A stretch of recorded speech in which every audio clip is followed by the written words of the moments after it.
makapag-serve kay Lord, mapaglingkuran po natin yung isa sa mga natulungan.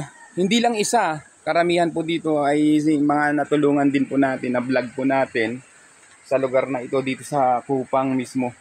So hindi, ang aming mission po ay hindi lang po dahil tulungan natin pinansyal, hindi lang sa mga pagkain, so anumang bagay, hindi lang po doon, kundi ang talagang pinapagawa po ng Panginoon sa atin is mabahagian po sila ng spiritual na pagkain na para magpapalakas po sa kanilang mga panampalataya at sa mga nawawalan ng pag-asa sa buhay, na talagang may Panginoon po na gagabay sa atin at sa ating pamilya, katulad po nila na talagang sobrang mahirap po ang sitwasyon dito sa kabundukan. Pag wala ka pong hanap buhay, talagang gutom po dito.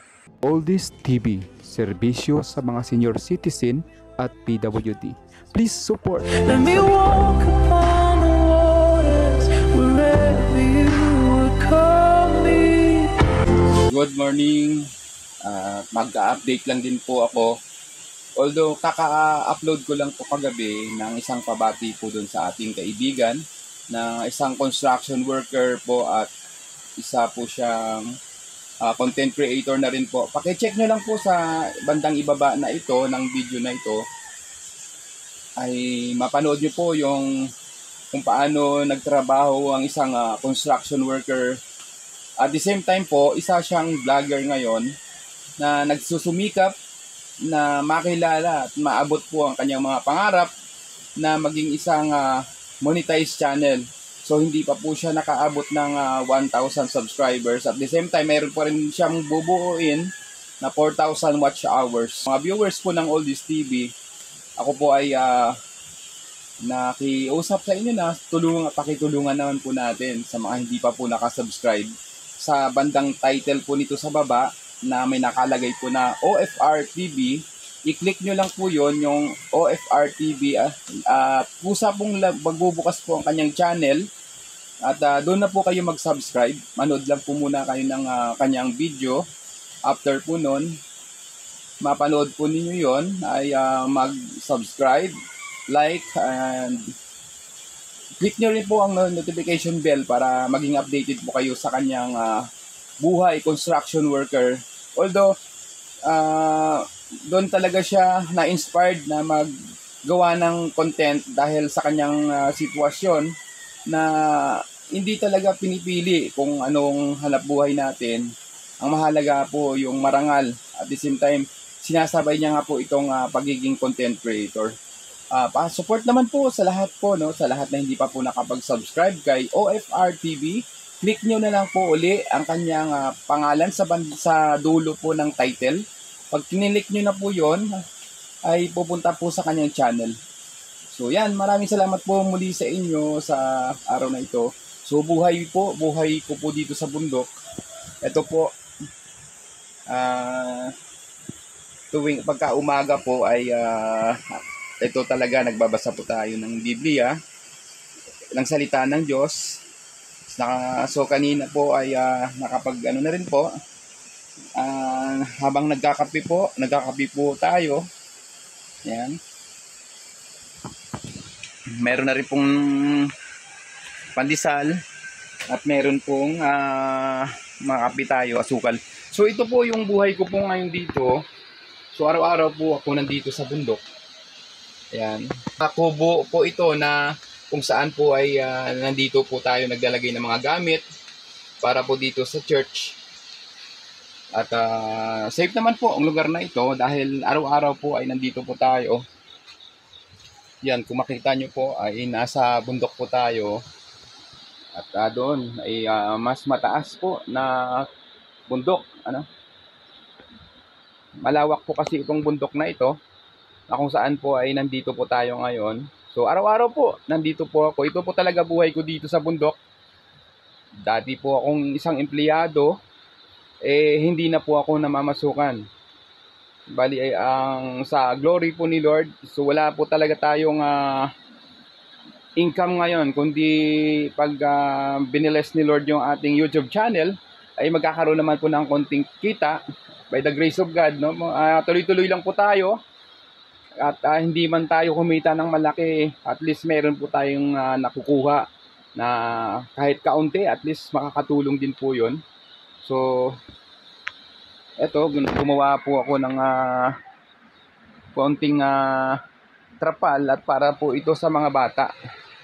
Pagkatubing may nagaganap po na gawain po dito sa Kupang. At the same time, hindi ko na po ipapakita muna sa inyo yung ginagawa pong church dito. Dahil ang church po dito ay hindi pa po talaga tapos. Under construction po siya. Yun na po talaga yung aking mission dito sa lugar na to. Yung magamit po tayo, makapag-serve kay Lord, mapaglingkuran po natin yung mga isa sa mga natulungan. Hindi lang isa, karamihan po dito ay mga natulungan din po natin, na vlog po natin sa lugar na ito dito sa Kupang mismo. So hindi, ang aming mission po ay hindi lang po dahil tulungan natin pinansyal, hindi lang sa mga pagkain, so kahit sa anumang bagay, hindi lang po doon, kundi ang talagang pinapagawa po ng Panginoon sa atin is mabahagian po sila ng spiritual na pagkain na para magpapalakas po sa kanilang mga panampalataya at sa mga nawawalan ng pag-asa sa buhay na talagang may Panginoon po na gagabay sa atin at sa ating pamilya, katulad po nila na talagang sobrang mahirap po ang sitwasyon dito sa kabundukan. Pag wala ka pong hanap buhay, talagang gutom po dito sa bundok.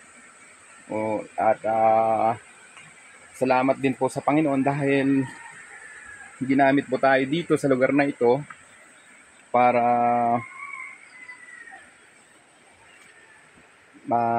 magawa po natin yung ating misyon para sa gawain para sa Panginoon. So dito po ay lilinawin ko lang po sa lahat po nating mga supporters sa Oldies TV. So ang church na ito ay hindi po masasabi na isang reliyon, kundi ito po ay Bible verse at si Jesus. So ang church na ito ay walang pinag-uusapan na kahit anumang reliyon, kundi ang tunay na relasyon lang po sa Panginoon. So wala pong reliyon na makakapagligtas, kundi ang taging daan lang po na magkaroon tayo ng kaligtasan ay si Jesus Christ. Siya lang po talaga ang napako sa cross para sa ating mga kasalanan, at siya po nag-ako na nun ng kasalanan na yon na nagawa na natin sa lahat na simula po pa kay Adan at kay Eva.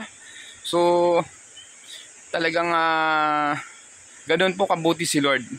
Ganun po talaga siya ganun kamahal tayo.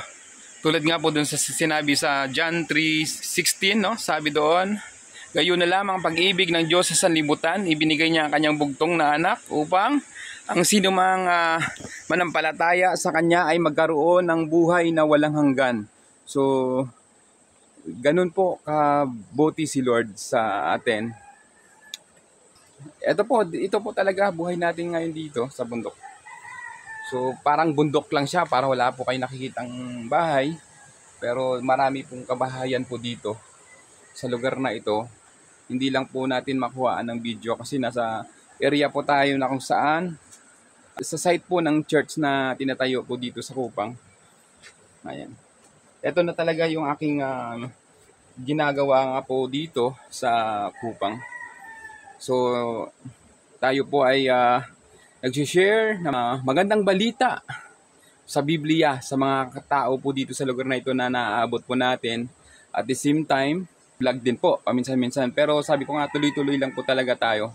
Tuloy-tuloy lang sa gawa na magampanan po natin yung ating tungkulin para sa Panginoon. Nadagdag lang po natin itong vlog na ito dahil ang ating mga vlog po ay hindi naman basta vlog lang, ay meron naman pong matutunan at may mga pagkakataon din po na tumutulong po talaga ang Oldies TV sa mga talagang kailangan tulungan.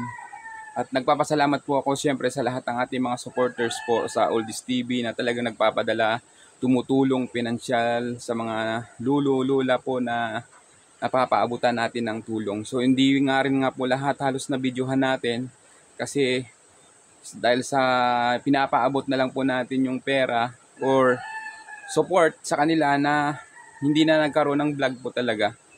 Katuon po ako ngayon dito sa aking ginagawa po dito sa bundok, sa aming ministry dito na ipinagkaloob po ng Panginoon mismo sa aming mag-asawa.